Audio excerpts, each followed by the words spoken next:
একধারে টানা 3 ঘন্টা ধর্ষণের পর যখন ওরা চারজন বুঝতে পারলো ওদের চাহিদা শেষ, ঠিক তখনই ওরা চিন্তায় পড়ে গেল এই মেয়েটাকে এখন কি করা যেতে পারে। সর্বপ্রথম আবিদই মুখ খুলল, দোস্ত রাগের মাথায় তো এসব করে ফেললাম, এখন এর কি করব? রকি এখানেই ফেলে চলে যাই। রাফসান, রকি ঠিক বলেছে, একে দেখেই মনে হচ্ছে ওর আর ওটার শক্তি নেই, এখানেই মরে যাবে।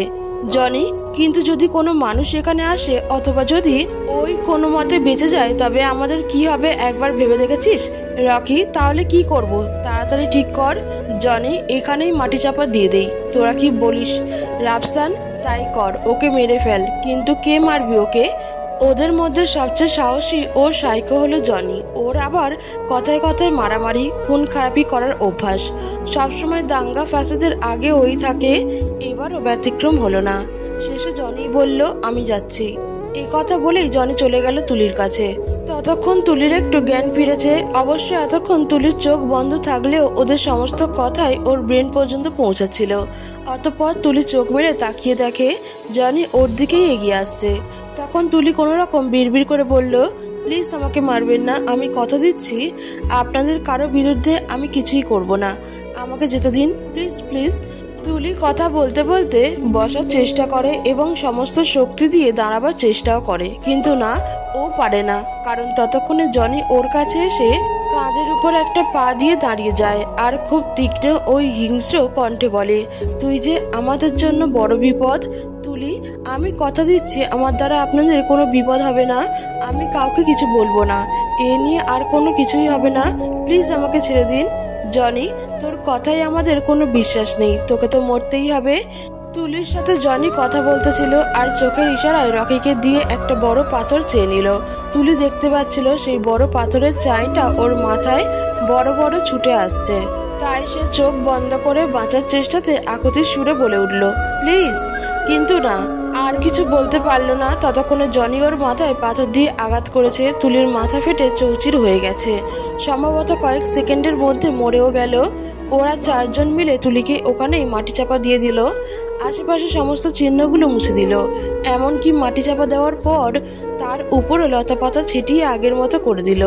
অবশেষে ওরা চলে আসলো আর এমনভাবে দৈনন্দিন কাজকর্ম করতে লাগলো যেন কিছুই হয়নি বা এসবের কিছুই ওরা জানে না। জনি, রকি, রাফসান ও আবিদ, ওরা চারজন খুব ক্লোজ ফ্রেন্ড। ওরা একই এলাকায় থাকে আর ছোটবেলা থেকেই সবকিছুতে ভাগাভাগি ও টানাটানি করার অভ্যাস। এমন কোনো টপিক নাই যেটা নিয়ে ওরা শেয়ার না করে। তুলি এই এলাকায় নতুন এসেছে। রকি যে ফ্ল্যাটে থাকে ওখানেই তুলি আর পরিবারের সবাই উঠেছে। রকিদের সঙ্গে ওদের পরিবারের ভালোই সম্পর্ক রয়েছে। এখন নিশ্চয়ই ভাবছেন যে কেন তাহলে তুলির সঙ্গে এমন হলো। তুলিকে রকির অনেক ভালো লাগতো। রকি চেয়েছিল তুলিকে বিয়ে করবে, কিন্তু তুলি রাজ নামের এক ছেলেকে পছন্দ করত। তুলিকে রকি অনেক বুঝিয়েছে কিন্তু কাজ হয়নি। আর সেদিন রকি একটু জোর করতেই তুলি ওকে থাপ্পড় মারে। তখন রকি আর ওর বন্ধুরা মিলে এই প্ল্যান করে তুলিকে যে করেই হোক কিডন্যাপ করতে হবে এবং থাপ্পড় দেওয়ার শাস্তি ওকে পেতেই হবে। তুলি প্রতিদিন কোচিং শেষে সন্ধ্যায় একাকী হেঁটে বাসায় ফিরে।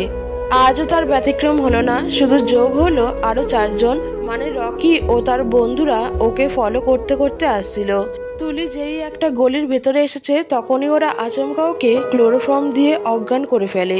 তারপর তিনজনে ধরাধরি করে ওদের পিছনে আসা গাড়িটিতে তুলে নেয়, যা এতক্ষণ রাফসান ড্রাইভ করছিল।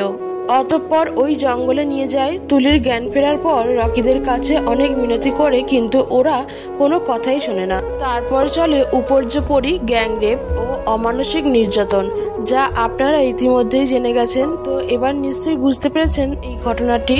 বেশ কয়েকদিন হয়ে গেছে তুলির খোঁজ নেই। সবাই অনেক খোঁজাখুঁজি করলো, এমনকি পুলিশও কোনো হদিশ মেলাতে পারল না। অবশেষে এই কেস ক্লোজ হয়ে গেল এবং থানাতে আরেকটা ব্লাইন্ড ফাইল এর সংখ্যা বাড়ল। এই সব কিছুতেই তুলির পরিবার দুঃখ কষ্ট বুকের যন্ত্রণা নিয়ে বেঁচে থাকলেও অপরদিকে জনিরা হাঁপ ছেড়ে বাঁচল, পুনরায় মজা মস্তিতে মেতে উঠল। 2 বছর পর এখন তো সবাই ভুলেই গেছে তুলির কথা, কারো মনে আর সেদিনের কথা নেই। ওরা 4 বন্ধু এখন যে যার কাজ নিয়ে ব্যস্ত। রকি আর জনি এখন বিবাহিত আর ওরা নিজেদের স্ত্রী নিয়ে পরিবার থেকে আলাদা জায়গায় থাকে। সেদিন রকি সকালে জিম করতে গেছে, ফেরার পথে ওর চোখ স্থির হয়ে গেল। ওর সামনে দিয়ে একটা বাস যাচ্ছিল। বাসের পেছন দিকে তুলির মতো একটা মেয়ে রকি জিমনেসিয়াম থেকে ফেরার পথে ওর চোখ স্থির ও বিস্ফোরিত হয়ে গেল, কেননা ওর সামনে দিয়ে একটা বাস যাচ্ছিল আর বাসের পেছন দিকে তুলির মতো একটা মেয়ে বসছিল। তখন সে প্রচণ্ড ভয় পায়, যেন অন্তরাত্মা খাঁচা ছেড়ে বেরিয়ে যাবে। অতঃপর সে খুব দ্রুত বাসায় চলে আসে আর সাথে সাথে তার বন্ধু জনিকে কল করে। তবে ওর ভাগ্য খারাপ, কারণ জনি কল ধরল না। জনি ওই মুহূর্তে একটা এমার্জেন্সি মিটিংয়ে উপস্থিত ছিল, আর এতই এমার্জেন্সি ছিল যে ইয়ার দরুনে মাত্রাতিরিক্ত টেনশনে ফোনটি গাড়ির ড্যাশবোর্ডে রেখেই কনফারেন্স হলে ঢুকে যায়। রকি নিরুপমার হয়ে অপর দুই বন্ধু আবিদ ও রাফসানকে কল করে বিষয়টি শেয়ার করে, যারা ইতিমধ্যে নিজস্ব ব্যবসাতে সেটেলড। এখন ওরা দুজনে একসাথে পাহাড়ি এলাকাতে টিম্বার ও সমিল এর রমরমা ব্যবসা করছে। যখন রকি তার ওই তুলির বিষয়টি ওদের দুজনের সাথে শেয়ার করলো, তখন ওরা কিছুতেই এটা বিশ্বাস করতে পারলো না, বরং এটাকে মজা হিসেবে নিল আর হু হু করে হেসে উড়িয়ে দিল। অবশেষে আবিদ একটু রস লাগিয়ে বন্ধুকে জোশ দিয়ে বলল, কি বন্ধু, এতদিন পরেও জিনিসটা ভুলতে পারোনি? সত্যি সেই ছিল রে মামা। রাফসান আরো একটু যোগ করে বলল, হ বন্ধু, একদম হাঁচা কথা। জিন্দেগিতে এত এত মেয়ের সান্নিধ্য নিলাম, মগার তুলির মতো একটাও পেলাম না। আফসোস, জীবনটা বেদনার। অতঃপর আবিদ যেন একটু সান্ত্বনা সুরেই বলল, বন্ধু, ড্রিঙ্ক করে লম্বা একটা ঘুম দাও, সব ঠিক হয়ে যাবে। অপরদিকে জনির মিটিং শেষে বসের অভিনন্দন পর্ব ও আনুষঙ্গিক কাজ শেষে যখন গাড়ির কাছে আসে, তখন সময় রাত 10টা। ফোনে টোটাল 109টা মিসড কল। তা দেখে হতভম্ব হয়ে যায়। যা হোক, গাড়ি স্টার্ট করতে করতে প্রথমে বউয়ের কাছে কল ব্যাক করে, সরি বেবি, এক্সট্রা এক্সাইটমেন্ট এর জন্য মোবাইল গাড়িতে রেখেই মিটিংয়ে অ্যাটেন্ড করে ফেলেছিলাম। Mrs Tumpa, it's okay, but briefing কেমন হলো? জনি, ও বেব, জাস্ট ফ্যান্টাস্টিক। এখন একটা ব্রিফিং হয়েছে যে বস থেকে শুরু করে সবাই খুব খুশি। টুম্পা, অভিনন্দন, কিন্তু আমাকে ট্রিট দেওয়ার কথা একদম ভুলে যেও না। তুমি তো আবার, এটুকু বলেই থেমে গিয়ে কিছু একটা ভেবে আবার পুনরায় বলল, আর হ্যাঁ, তোমার বন্ধু রকি বাসার ল্যান্ড ফোনে কল করেছিল। উনি বলল কি একটা এমার্জেন্সি কথা আছে, তাই তোমাকে কল করতে বলেছে। জনি কথা বলতে বলতেই গাড়ি ড্রাইভ করছিল। ও যখন পার্কিং জোন থেকে বের হয়ে জাস্ট মেন রোডে আসছে, তখন রকির কল ওয়েটিং দেখতে পেল। তাই বাধ্য হয়ে টুম্পার কল কেটে দিয়ে রকির কল পিক করলো। এমন সময় গাড়ির পিছন দিক দিয়ে একটা ট্রাক সজোরে ধাক্কা দিয়ে পাশ কাটিয়ে চলে যায়। জনির মাথার সাথে ড্যাশবোর্ডের প্রচন্ড আঘাতে নাক, মুখ ও কপাল থেতলে যায়। জ্ঞান হারানোর আগে মোবাইলে ভেসে এলো জনির আর্তনাদ কণ্ঠ, তুলি। জনির আর্তনাদ কণ্ঠে তুলির নাম শোনা মাত্র রকির হাত থেকে ফোনটা ছিটকে নিচে পড়ে গেল। এত বছর পরে হুট করে তার ফিরে আসাটা বা নাম নেয়া রকি ও তার বন্ধুদের জন্য বড় একটা শক ছিল। তখন ওদের মনের ভাবনা বিভিন্ন অ্যাঙ্গেল ঘুরপাক খাচ্ছিল। তবে কি তুলিই গাড়ি চাপা দিচ্ছে? কিন্তু সেটা কি করে? ওরা তো তাকে আরো 2 বছর আগেই হত্যা করে মাটি চাপা দিয়েছিল। তবে কি কোনোভাবে ও বেঁচে গেছে? But how possible? ওদিকে জনের মৃত্যুর সাথে পাঞ্জা লড়ে 9 দিন পর কোমাতে চলে যায়। শোকে পুরো পরিবার একদম ভেঙে গেছে। এত টাকা খরচ করেও কিছুতেই কিছু হলো না। ডক্টর বলছেন কোনো সম্ভাবনা নেই, যতদিন বাঁচবে এই অবস্থাতেই। রকি, রাফসান ও আবিদ, ওদের প্রাণের বন্ধু, এই অবস্থা দেখে সহ্য করতে পারলো না। তাই তো চোখে জল, বুকে ব্যথা এবং মাথাতে অজস্র চিন্তা নিয়ে যে যার কর্মস্থলে ফেরত আসে। রকি ছিল চাকুরিজীবী, তাই সে আবিদ ও রাফসানের কাছ থেকে আলাদাই ছিল। সে তার ফ্যামিলির সাথে ছিল বলে কিছুটা কম চাপ ফিল করছিল। তবে ওদের 3 বন্ধুর কেউই ঠিকমতো কাজ করতে পারছিল না। ব্যাপক ড্রিঙ্কস আর স্মোকিং করে বিষয়টি ভুলে থাকার চেষ্টা করছে। অপরদিকে আবিদ ও রাফসান নিজেরাই বিজনেস করত আর সিঙ্গেলের মতোই থাকতো একসাথে জনবসতিহীন দুর্গম পাহাড়ি এলাকাতে। এমনিতেই পাহাড়ি এলাকাতে হাজার রকমের শব্দ বাতাসে ভেসে বেড়ায়। জনির অনাকাঙ্ক্ষিত অ্যাক্সিডেন্টের পূর্বে এগুলো স্বাভাবিকই মনে হতো, কিন্তু এখন আবিদ আর রাফসানের কাছে মনে হয় ভৌতিক শব্দ। আশেপাশে কোথাও তুলির প্রেতাত্মা উৎপাতে বসে আছে। সমিলের করাত কখনো বেশি কখনো কম ঘুরছে। এই বুঝি কেউ এসে মাথার উপরে বসছে, নয়তো ঘাড় মটকে দিচ্ছে। এইসব নানান উদ্ভট চিন্তা ভাবনা মাথাতে ঘোরপাক খাচ্ছে। সবকিছুই যেন অস্বাভাবিক হয়ে যাচ্ছে ওদের কাছে। এমন অসহনীয় পরিস্থিতিতে ওরা আর লোড নিতে পারছে না। তাই আবিদ প্রস্তাব রাখলো, বন্ধু চল বাংলাতে যাই, মাথা হ্যাং হয়ে যাচ্ছে। আজ রাতে একটা পার্টি অ্যারেঞ্জ না করলে মাথা হালকা হবে না। ঠিক তাই। কয়েকদিন চুপচাপ বসে থাকাতে ব্রেনটাও যেন জ্যাম হয়ে গেছে। Let's go ডিউড। নাচ গান মস্তি ছাড়া লাইফ ইম্পসিবল। ওদের কন্ট্যাক্টের কাজগুলো লেবারদের বুঝিয়ে দিয়ে দুজন জিপ গাড়িতে উঠে বসে। গাড়ির দরজা বন্ধ করার পর দুজনে একসাথেই আশ্চর্য হয়ে যায়, কারণ গাড়ির ভিতরে একটা মেয়েলি গন্ধ। আবিদ তড়িৎ বলে ওঠে, কি বন্ধু? পার্টির নাম মুখে আনতে না আনতেই অ্যাকশন শুরু হয়ে গেছে। এই মস্তি ফানি কথা বলতেই দুজন হু হু করে হেসে উঠল। অতঃপর রাফসান গাড়ি স্টার্ট করে এক্সিলেটর দাবিয়ে ধরে আর গাড়ি সাই সাই করে ছুটতে থাকে। ওদের মিল থেকে বাংলার দূরত্ব 5-6 কিলোমিটার হবে। হাই স্পিডে গাড়ি চলছে যেন হাওয়াতে ভেসে। হঠাৎ করেই রাফসানের মনে হলো গাড়ির ব্রেক কাজ করতেছে না। কয়েক সেকেন্ডের মধ্যে ওর পুরো শরীর ঘেমে নিয়ে গেল। তবে রাফসানের এই পরিস্থিতি আবিদের নজর এড়ালো না। তাই দ্রুত আবিদকে জিজ্ঞেস করলো, কিরে তুই এরকম ঘামতেছিস কেন? তোর হাত পা কাঁপছে কেন? আর গাড়ির স্পিডই বা এত বাড়াচ্ছিস কেন? অ্যাক্সিডেন্ট ঘটে যাবে তো। রাফসান গলার কাঁপা কাঁপা স্বরে, আবিদ মনে হচ্ছে আমরাও মরতে চলেছি। আবিদ তুই এসব কি পাগলের প্রলাপ বকতেছিস? রাফসান গলার স্বর আরো কম্পিত, বন্ধু গাড়ির ব্রেক ফেল করছে। ওদিকে রকিব অফিসে অ্যাকাউন্টিংয়ে নতুন একটা মেয়ে জয়েন করেছে। সবার মুখে একই বাক্য, যেই চেহারা সেই স্মার্ট। নতুন মেয়েটিকে নিয়ে অফিসের বস সবার সাথে পরিচয় করিয়ে দেওয়ার জন্য হলরুমে ডাকলেন। সবাই হাই হ্যালো করলো, শুধু রকি হাঁ করে তাকিয়ে থাকলো। রকি আজ থেকে 2 বছর আগে হারিয়ে গেল। সেই চোখ, সেই নাক, সেই মুখ, শুধু চেহারার আদলটা একটু পরিবর্তন। মনে হচ্ছে তুলির মাস্টার কপি। এসি রুমে বসা থেকেও রকির শরীর ঘামে ভিজে যাচ্ছে। তাই ওয়াশরুমের নাম করে হলরুম ত্যাগ করলো। অতঃপর রকি কোনো রকমে পকেট থেকে ফোনটা বের করেই জনিকে জানানোর জন্য কল দিতে গিয়েও থমকে গেল, কারণ জনি তো কোমায়, মৃতপ্রায়। তবে আবিদ ও রাফসান কিন্তু গাড়ি অ্যাক্সিডেন্ট করার পর আবিদকে কোথাও খুঁজে পাওয়া যায়নি। 800 ফুট উঁচু ঢাল থেকে গাড়ির নিচে পড়ে যায় এবং গাড়ি শর্ট সার্কিট হয়ে আগুনে ঝলসে যায়। সবার ধারণা হয়তো আবিদ গাড়ির সাথেই আগুনে পুড়ে গেছে, নয়তো জঙ্গলের কোথাও ছিটকে মুমূর্ষ অবস্থায় পড়েছিল। পরে শিয়াল বা বন্যপ্রাণী খেয়ে নিয়েছে। অবশ্য রাফসান সাহস ও বুদ্ধির জোরে বেঁচে যায়, কারণ গাড়ি রাস্তা থেকে ছিটকে নিচে যাবার আগেই লাফ দিয়ে রাস্তায় পড়ে যায়। যদিও বেঁচে গেছে, কিন্তু শরীরের বিভিন্ন অংশে ছিঁড়ে ফেটে কেটে হাড় ভেঙে এবং মাথা জখম হয়ে হসপিটালে লাইফ সাপোর্টে বেঁচে আছে। রকি মনের দুঃখে হাঁসফাঁস করতে লাগলো, কিন্তু কাউকে কিছু বলতে পারলো না। অবশেষে ব্রেনটাকে রিল্যাক্স ও নিজেকে আরো স্ট্রং করার জন্য, বিশেষ করে তুলের ব্যাপারটাকে ক্লিয়ার করতে একান্ত কিছু সময়ের প্রয়োজনীয়তা বোধ করলো। অতঃপর অফিস ছুটি নিয়ে গাড়ি ড্রাইভ করে সোজা চলে যায় সেই জঙ্গলে। সেখানে তুলিকে ধর্ষণ করে মাটি চাপা দেওয়া হয়েছিল। অনেক খোঁজাখুঁজি করেও কোনো আলামত পেল না, যা থেকে মনে হয় তুলি বেঁচে আছে বা তুলি শিওর মরেই গেছে।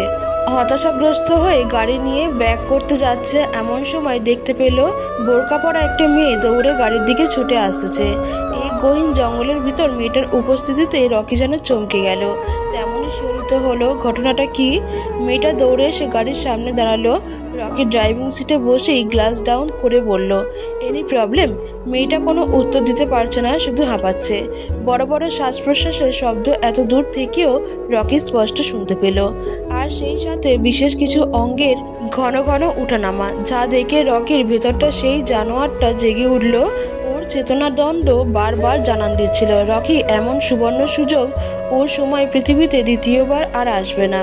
রকিকে আর ভাবতে না দিয়ে মেয়েটা আরেকটু দৌড়ে গাড়ির জানলার কাছে এসে বলল, প্লিজ আমাকে বাঁচান, প্লিজ প্লিজ। কিন্তু কি হয়েছে আপনার? এমন করে জঙ্গলের ভিতর দৌড়াচ্ছেন কেন? আর এখানে আসলেনই বা কি? রকির কথা শেষ করার আগে মেয়েটা বলল, আমাকে কয়েকজন ছেলে জোর করে এখানে তুলে এনেছে। আমি ওদের নিকট থেকে পালিয়ে এসেছি। ওরা আমার পিছু পিছু আসতে পারে, তাই প্লিজ আমাকে হেল্প করেন। আচ্ছা, কোনো ব্যাপার না, আসুন আসুন, গাড়ির ভিতর এসে বসুন, আমি আছি, আপনার কোনো ভয় নেই। এই কথা বলেই অপর পাশের দরজা দেখালো রকি। এদিকে রকির মনে লাড্ডু ধরে গেছে, এখন শুধু ফুটার অপেক্ষায়। সেই লাড্ডু লাফাচ্ছে আর ভাবছে, ও অনেকদিন পর একটা মুরগি পেয়েছি, যে কিনা নিজেই শিয়ালের কাছে এসে নিজের জান বাঁচাতে বলছে, হু হু হু, হা হা হা। রকির রক্ত ধীরে ধীরে গরম হতে লাগলো আর মনের ময়ূর পাখনা মিলে নাচতে শুরু করলো। মেয়েটি গাড়িতে উঠে বসার পর রকি হালকা স্পিডে ড্রাইভ করছে আর প্ল্যানিং করছে কি দিয়ে কিভাবে কি শুরু করা যায়। তবে হুট করেই রকির চিন্তাতে ভাটা পড়ল। একটা অট্টহাসির শব্দ। রকি হতচকিত ও আতঙ্কিত হয়ে মেয়েটির দিকে তাকালো আর অবিশ্বাস্য চোখে মেয়েটির দিকে তাকাতেই ভূত দেখার মতো চমকে উঠল রকি। চোখ দুটো বিস্ফোরিত হওয়ার উপক্রম। এই কাকে দেখছে সে? কিছু সময়ের জন্য ব্রেন হ্যাং হয়ে যায়। কখন যে গাড়ির ব্রেক প্যাডেলে পা দিয়ে দাঁড়িয়ে গেছে টেরই পেল না। গলার স্বর যেন ফাটা বাঁশের মতো হয়ে গেল। খক খক করে বলে উঠল, তো তুলি। মেয়েটি গাড়িতে উঠেই রকির মনের কথা পড়তে পারে, তাই সময় নষ্ট না করে অনতি বিলম্বে নিজের বোরকার নেকাব খুলে দেয়। শেষে রকির অ্যাটেনশন নেওয়ার জন্য এমন অট্টহাসি দিয়েছিল যার কারণে রকির নগ্ন ধ্যান ভঙ্গ হয়ে আর মেয়েটির দিকে তাকাতেই রকির এ হাল। তবে রকির মুখে তুলি নামটি নেওয়ার সাথে সাথে পাশে বসা মেয়েটি যেন সাপের মতো শীতল ও হিসিয়ে বলল, চুপ, একদম চুপ। নিমিষেই যেন মেয়েটির চোখ দিয়ে আগুন বের হতে লাগলো। এমন একটা ভয়ঙ্কর রূপ যেন সাধারণ চোখে দেখার মতো নয়, সবকিছু পুড়ে ভস্ম করে দিবে। এর মাঝে বিদ্যুৎ গতিতে মেয়েটি তার হাতের রুমাল রকির নাক মুখ চেপে ধরে। এমনিতে বেচারার আধমরা অবস্থা হয়েছিল, তার উপর ক্লোরোফিলের অ্যাকশনে যেন মরেই গেল, মানে অজ্ঞান হলো। যখন রকি চোখ খুলল প্রথমে কিছু দেখতে পেল না। ভয়ে আটকে উঠে ভাবলো মরে পরলোক চলে এসেছে, কিন্তু না, কিছুক্ষণের মধ্যেই সব ঝাপসা ঝাপসা ক্লিয়ার হয়ে গেল আর নিজেকে আবিষ্কার করলো একটা আলো অন্ধকার স্যাঁতস্যাঁতে গুহার ভেতরে। সেখানে সে চিত হয়ে শুয়ে আছে, হাতে পায়ে লোহার শিকল বাঁধা। টান দিয়ে খোলার চেষ্টা করলো কিন্তু পারল না, কারণ প্রচন্ড শক্ত করে বাঁধা। রকি যেন দুঃস্বপ্ন দেখছে, সবকিছু কেমন ঘোলাটে ঘোলাটে লাগছে। ও এখানে কেন, কিভাবে আসলো, কে নিয়ে আসলো, আর ওই মেয়েটি কোথায়? তুলির কথা মনে হতেই রকির ব্রেন যেন 360 ডিগ্রিতে ঘুরতে লাগলো। কখনো সেই 2 বছর আগের ঘটনাতে চলে যাচ্ছে, কিভাবে তুলিকে কিডন্যাপ ও রেপ করার পরে হত্যা করে মাটি চাপা দিয়েছিল। আবার কখনো জনি, রাফসান ও আবিদের দুর্ঘটনার কথা মনে পড়ছে। আবারও নিজেই কিভাবে কিডন্যাপ হয়ে গেল। তবে কি তুলি এসব করছে? কিন্তু ও তো মরে গেছে। আচ্ছা, মরা মানুষ কখনো কি জিন্দা হয়, নাকি ওর প্রেতাত্মা? এইসব তো হরর মুভিতে দেখেছি, বাস্তবে কি সম্ভব? তবে কি? এখন নানান উদ্ভট চিন্তা ভাবনা করতেই যেন আচমকা ওর কাছে সব পরিষ্কার হয়ে যায়। এক ঝটকায় শুয়া থেকে বসে যায় এবং চারিদিকে ভালো করে লক্ষ্য করতে থাকে। তবে এবার আরো বিস্ময়ে হতবিহ্বল হয়ে যায়, কারণ ওর পাশেই একটু দূরে ওর মতোই করেই বন্দি অবস্থায় শুয়ে আছে আবিদ। ভূত দেখলেও হয়তো এতটা ভয় পেত না রকি যতটা ভয় পেয়েছে আবিদকে এভাবে দেখে। এটা কি করে সম্ভব? আবিদ তো মরে গেছে। তবে কি ওইও মরে গেছি? এখানে কি মৃত্যু ব্যক্তিদের রাখা হয়? কিন্তু ওর হাতে পায়ে শিকল কেন? এটা কি জাহান্নাম? না না, রকি আর ভাবতে পারছে না। মাথা কেমন যেন ঝিমঝিম করছে। পুনরায় অজ্ঞান হলো বোধহয়। আবিদ এতক্ষণ ঘুমিয়েছিল, কিন্তু পাশের লোকটির কান্নার শব্দ হুড়মুড়িয়ে উঠে যায়। ঘুম থেকে উঠেই পাশে পড়ে থাকা লোকটিকে এভাবে দেখে আবিদ নিজেও ভয়ে শিউরে ওঠে। গলদঘর্ম হয়ে চেঁচিয়ে বলে, কে ওইখানে, কে? আবিদের আওয়াজ শুনে রকি কান্না থামিয়ে মাথা উঁচু করে তাকায় এবং বন্ধুর জ্ঞান ফিরেছে দেখতে পায়। এত কিছুর পরেও বন্ধুকে পেয়ে কিছুটা খুশি হয়ে বলে, আমি। রকি, আমাকে চিনতে পারছিস বন্ধু? আবিদও রকির মতো আবেগে আপ্লুত হয়ে বলে, রকি বন্ধু আমার, তুই কি করে আসলি এখানে? আসেনি রে বন্ধু, আমাকে কিডন্যাপিং করা হয়েছে। আর তুই? আমরা তো সবাই ভেবেছি তুই। রকির কথা শুনে আবিদ অবাক ও দীর্ঘশ্বাস ছেড়ে বলল, মরে গেছি তাই তো ভেবেছিস? এবার একটু দম নিয়ে পুনরায় বলল, এটাই তো স্বাভাবিক বন্ধু। তবে মরে গেলেও হয়তো বেঁচে যেতাম, কিন্তু এখন। আবিদ এইটুকু বলেই আবার দীর্ঘশ্বাস ফেলল। তবে রকি সাথে সাথে জিজ্ঞেস করলো, কিন্তু এখন? হ্যাঁ বলছি। আরো অবাক কাণ্ড কি জানিস? রকির নিকট থেকে উত্তরের অপেক্ষা না করেই আবার নিজেই দ্রুত বলল, সে মৃত তুলিও জীবিত হয়ে ফিরে এসেছে। আর আমাদের গাড়ি বা জনির গাড়ির অ্যাক্সিডেন্ট, এই সবই তুলি করিয়েছে। লম্বা শ্বাস নিয়ে আবার বলল, এদিকে আমাকেও বাঁচিয়ে এভাবে অন্ধকার গুহার ভিতরে জীবনদাস করে মৃতের ন্যায় বেঁধে রেখেছে। এসব কথা শুনে রকির চোখ যেন কপালে উঠে গেল। বিস্ময় বিহ্বল হয়ে বলল, কিন্তু কেমনে, কি করে হলো বন্ধু? বাকিদের কথা জানি না রে। তবে রাফসান গাড়ি থেকে লাফ দিলে একটু পর আমিও সাহস করে লাফ দেই। তবে আমার কপাল খারাপ ছিল, তাই পাহাড়ের ঢালে পড়ি আর গড়িয়ে পাহাড়ের তলদেশে তারপর দুজন লোক আমার কাছে আসে, আর কিছু মনে নেই। তবে যখন চোখ খুলি তখন নিজেকে এখানে আবিষ্কার করি। ওদের কথা বলার এই পর্যায়ে রুমের ভেতর দুটো ফ্ল্যাট লাইট জ্বলে ওঠে। হুট করে সূর্যের তীক্ষ্ণ আলো চোখে পড়ার মতোই যেন আবিদ ও রকির চোখ ঝলসে গেল। চোখ কচলাতে কচলাতে দেখতে পেল দুজন মানুষ ওদের সামনে দাঁড়িয়ে আছে। দুজনেই সুঠাম দেহের অধিকারী। একজন পুরুষ, দেখতে কালো কিন্তু লালচে চোখ, অন্যজন ফর্সা কিন্তু রাগচটা টাইপের। এরই মধ্যে লাল চোখওয়ালা গুহার ভেতর কম্পন তোলে রোবটের সুরে এক নিঃশ্বাসে বলল, অনেক জ্বালিয়েছিস তোরা, আর নয়। এখন আমি তোদের যা যা বলবো তার সোজা সাপটা জবাব চাই। আর যদি কোনো উল্টোপাল্টা জবাব দিস, ফের লাইট ও দরজা বন্ধ করে চলে যাব। কিছুটা ভয় ও মৃত্যুর আতঙ্কে রকি বলল, কিন্তু আপনারা কে? আমাদের এভাবে এখানে আটকে রাখছেন কেন? রকির কথা শুনে এবার রকচটা টাইপের লোকটি দাঁত চিবিয়ে চিবিয়ে বলল, চুপ, একদম চুপ। আগেই বলেছি কোনো প্রশ্ন নয়, শুধু উত্তর চাই, নয়তো সোজা নরকে নিক্ষেপ করব। রকচটার সাথে যোগ দিলে লাল চোখওয়ালা ফের বলল, এখন বল, আজ থেকে 2 বছর আগে তুলির সাথে কি ঘটেছিল? আবিদের পূর্বে থেকেই বেশ ভয় ছিল, তার উপর এত কিছু ঘটে যাওয়াতে ভীষণ আতঙ্ক ফিল করলো। ওই ঘাবড়ে গিয়ে হুড়ুর করে সব বলে দিল, শুরু থেকে এক এক করে সবটা। ওর বলা শেষ হতেই একজন ভিডিও রেকর্ডিং বন্ধ করে দিল। ওদিকে অন্যজন 2 সেট কাগজ কলম নিয়ে আসলো, ওদের দুজনের দিকে দিয়ে বলল, এতক্ষণ যা যা বলেছিস সবটা এই কাগজে বিবৃতি দিয়ে নিচে সাইন করে দে। জীবনে অনেক পাপ করেছিস তোরা, পৃথিবীর মানুষকে এগুলো দেখাতে হবে, জানাতে হবে তোদের মতো চরিত্রের আরও যারা আছে তারা যেন তোদের দিকে শিক্ষা গ্রহণ করে। কোনো ক্রাইম পারফেক্ট নয়, প্রতিটা অপরাধেরই শাস্তি আছে। কাগজ ও ভিডিও রেকর্ডার নিয়ে চলে যাওয়ার পথে লাল চোখওয়ালা উল্টো ফিরে দাঁড়ায়। ওদের দুজনের চোখে চোখ রেখে দাঁতে দাঁত পিষে কিছু কথা বলে আর লাইট দরজা অফ করে চলে যায়। গুহাতে আবার অন্ধকার নেমে আসে। তবে এই অন্ধকারের ভিতরেও রকি আর আবিদের চোখ মুখ উজ্জ্বল নক্ষত্রের মতো জ্বলতেছিল, আর ওদের কানে লাল চোখওয়ালা কথা বাজতেছিল। রকি আর আবিরের মাথা এখনো চড়ক গাছের মতো ঘুরছে, যেন ওরা বিশ্বাসই করতে পারছে না এতদিন তাহলে কোন গোলকধাঁধায় আটকে ছিল। শেষে ওরা একে অপরের মুখের দিকে তাকিয়ে দুজনেই সমুচ্চ স্বরে বলে, ব্যারিস্টার মিলি। খবরের শিরোনাম, ধর্ষণ ও খুনের অপরাধে 4 আসামির ফাঁসি কার্যকর। পত্র পত্রিকা থেকে শুরু করে সকল মিডিয়াতে ঘোরাঘুরি করছে একই খবর। কাল্পনিক ও অবাস্তব কেসকে বাস্তবে সফলতার দুয়ারে এনে দিলেন উদীয়মান ব্যারিস্টার মিলি। এটাই প্রথম কেস, কিন্তু অবিশ্বাস্য সফলতা। অনেক নামি দামি জ্ঞানী উকিল ব্যারিস্টারদের আইডিয়াল আর কত শত নানান উপমা বিশেষণ দিয়ে ভরপুর খবরগুলো।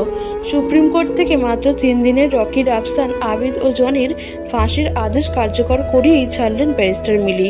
সকল সাক্ষ্য প্রমাণ এমনভাবেই উপস্থাপন করেন যেন অন্ধ বলেও দিতে পারত এরা 4 জনই তুলিকে ধর্ষণ ও হত্যা করেছে। মিলি লন্ডন থেকে ব্যারিস্টারি পাশ করে বাংলাদেশ এয়ারপোর্টে ল্যান্ড করলে মিলি যেন তুলি হয়ে যায়। এর ভিতরে অন্য একজন বাস করতেছে এমন অনুভূত হয়। কি একটা প্রতিশোধের নেশা যেন চোখে মুখে আভাস পাচ্ছে। মিলি বাবা মায়ের সাথে সাক্ষাৎ না করেই তুলির কেসটা হাতে নেয়। যদিও আগেই প্রমিস করেছিল তুলির কেসের সমাধান না করে অন্য কোনো কেসে হাত নিবে না, কিন্তু সেটা এভাবে এত দ্রুত ব্রেনের ভিতর চলে যাবে কল্পনাও করেনি। এমনকি মা বাবার সাথে সাক্ষাতের চেয়েও মাত্রাতিরিক্ত গুরুত্ব দিয়ে মিলি নিজেই নিজের সাথে কথা বলতে লাগলো, একটা মেয়ে এভাবে হারিয়ে যেতে পারে না, এভাবে শেষ হয়ে যেতে পারে না, এর কোনো না কোনো উত্তর অবশ্যই আছে। এ যেন তুলির রক্ত আত্মা সব মিলিয়ে শিরা উপশিরাতে মিশে গেছে। অবশ্য আইনি পড়া অবস্থায় তুলির কেসটা অনেকবার স্টাডি করেছে, তখনই কিছু প্ল্যানিং করে রেখেছিল কিভাবে কি করবে। তুলির কাগজে life, varsity life, love life, এমনকি কোচিং করানোর সময়কার সকল বিষয়ে রিসার্চ করে উপলব্ধ হয় যে সামথিং মিসিং। আর মিসিংটা হলো রকি, কারণ তুলির ডায়েরি থেকে রকির নাম শুধু একবার পাওয়া গেছে, তাই কেউ কখনো সন্দেহ করেনি। আর এটাও 2 বছর পূর্বে যখন পুলিশ ইনভেস্টিগেশন করে। তুলি মিসিং কেসটা সেই সময়কার কথা। তবে মিলি শূন্য থেকে শুরু করতে চাচ্ছে, একটা বড় ধামাকা দিতে চাচ্ছে জাতিকে, একটা নতুন লেসন। রকিকে খুঁজে বের করতে বেশি দিন লাগেনি মিলির। শহরের বিভিন্নবার ও ডান্স ক্লাবে খোঁজ নিয়ে পেয়ে যায়। দুদিন অবজারভেশন করে রকির ডেলি রুটিন জেনে নেয় মিলি। রকি কোথায় যায়, কি করে, ওর ক্লোজ ফ্রেন্ড কে। রকি সারাদিন যাই করুক না কেন, দিন শেষে 4 বন্ধু ফোনে নয়তো মদের বারে মিলিত হবেই। বাকিরাও সেম, বন্ধু ছাড়া লাইফ ইম্পসিবল। তুলির সাথে মিলির চেহারা 99% মিল থাকতে খুব সহজেই জালে আটকা পড়ে রকি। ওদের বন্ধুদের মধ্যে একমাত্র রকি মাথা মোটা ও কথায় কথায় রেগে যায়, আর রাগীরা বরাবরই একটু বোকাশোকা টাইপের হয়। তাই ওকেই টার্গেট করে মিলি, নয়তো ওদের বন্ধুদের মধ্যে অন্য কেউ হতো টার্গেট। বিভিন্ন সময় বিভিন্নভাবে দূর থেকে রকির নজরে আসার চেষ্টা করেছে মিলি, কিন্তু হাবলুটা ঠিক বুঝতে ধরতে পারছে না। সেদিন বাস স্ট্যান্ডে ঠিক ধরা দেয় চান্দু আর মিলিকে। তুলি ভেবে গলদঘর্ম হয়ে জনি ও অন্যান্য বন্ধুদের ফোন করে।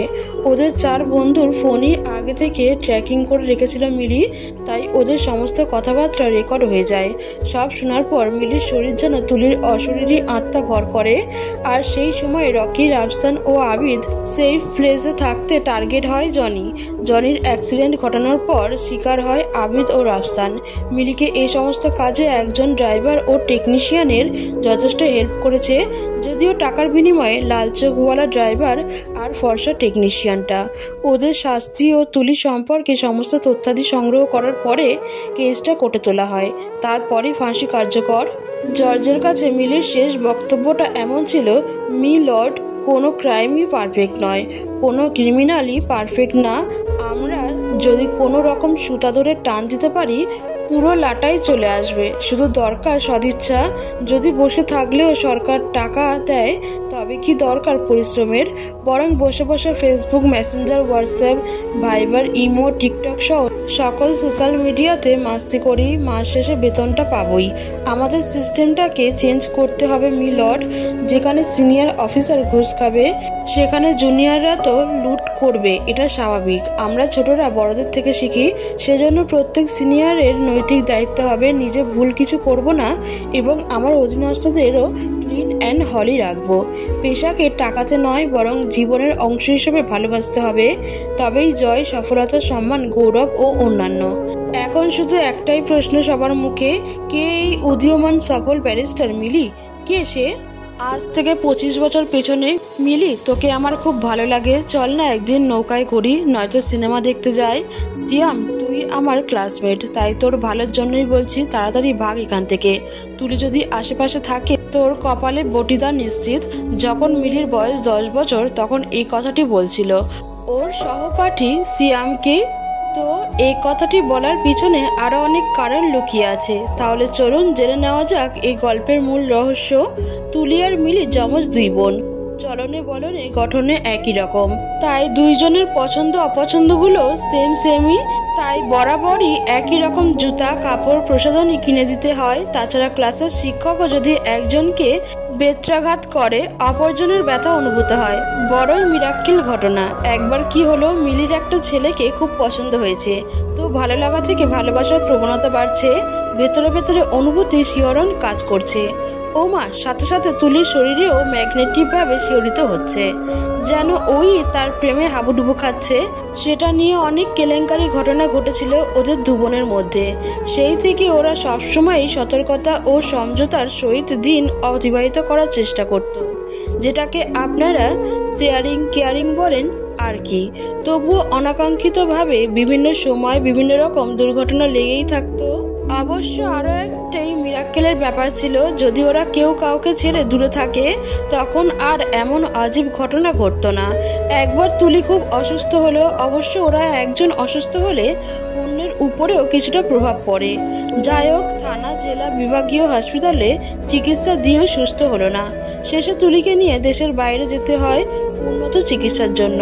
তবে মিরাক্কেল ব্যাপার হলো, তুলি যতদিন দেশের বাইরে ছিল, ততদিন ওদের দুজনের মাঝে কোনো প্রভাব কাজ করেনি। দিব্যি নিজে খেয়ালে চলতে পারছে, একে অন্যের সুখ দুঃখে ও ছাড়াই। অবশ্য এই ঘটনাগুলি ওদের গ্রামের সবাই অবগত।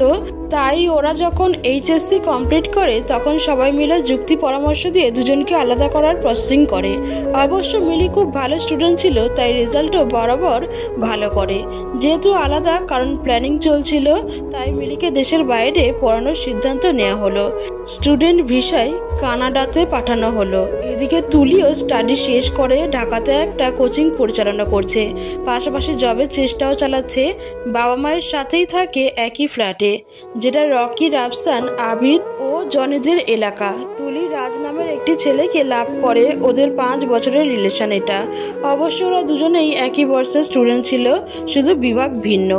যখন ওদের গ্র্যাজুয়েশন কমপ্লিট শেষেও দুজনের কারো চাকরি হলো না, তখন ওরা দুজনে মিলে একটা কোচিং খোলে। অল্প দিনেই ওদের পরিশ্রম ব্যাপক সাড়া পড়ে।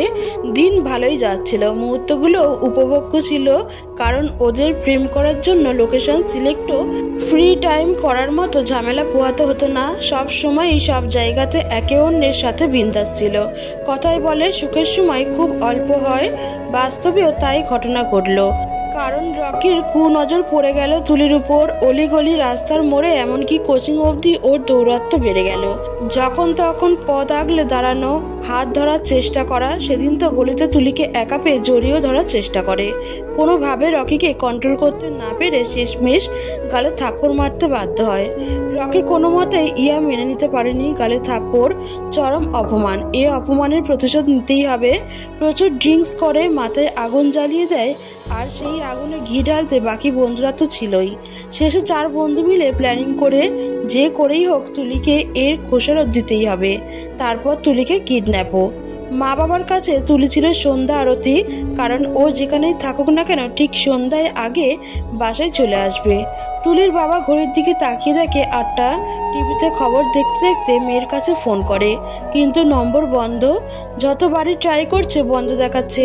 রাজকে ফোন করা হলো, ও জানালো তুলি তো 5টায় বের হয়ে গেছে। আরও বলল, আঙ্কেল আমি খোঁজ নিচ্ছি, আপনি চিন্তা করবেন না।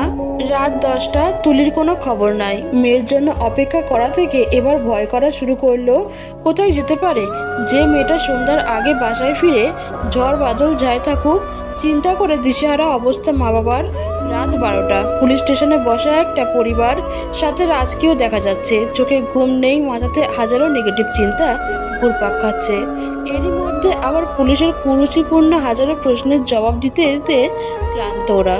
পুলিশের কাছে মেয়ে নিখোঁজ মানেই কি পালিয়ে বিয়ে করেছে, নয়তো বন্ধুদের সাথে ড্রিঙ্কস মস্তি করছে? বাসায় যান, চিন্তা করবেন না, কাল সকালে দেখবেন ব্যাক করেছে। এর আগে আর কতবার এরকম হয়েছে, সহ আরও নানান প্রশ্ন। ছি ছি, এরা মানুষ নাকি জানোয়ার? ওদের ঘরে কি মেয়ে সন্তান জন্ম নেয় না? পরের দিন আত্মীয় স্বজন থেকে শুরু করে সবাই জেনে গেল তুলি নিখোঁজ। 90% মানুষের ধারণা মেয়েটি নিশ্চয়ই কোনো কুকর্ম করেছে। অনেক চেষ্টা ও তপস্যা করেও তুলির কোনো খবর পাওয়া গেল না। ওদিকে বিদেশের মাটিতে মিলি শুধু চোখের জল মুছল আর বাবা মাকে হাজারো সান্ত্বনা দিল। যদিও ওর বুকে আগুন জ্বলছে, আমার সোনা বোনটি এভাবে নিখোঁজ, হারিয়ে যেতে পারে না। চোখ বন্ধ করলেই হাজারো জীবন্ত স্মৃতি ভেসে বেড়ায়। তখনই মিলি প্রমিস করেছিল, আমার বোনকে আমি খুঁজে বের করবই, নিন্দুকের মুখে ছাই ছিটাবই। তারপর মিলির ভেতরে অন্য একটা সত্তা বাস করতে থাকলো, যে সত্তা সবসময় বলতো, তুলি তোকে অনেক ভালোবাসি রে। বিদেশের পিচ ঢালা পথে যদিও একা চলতে পারছি, কিন্তু দেশের মাটিতে তোকে ছাড়া অচল এই মিলি।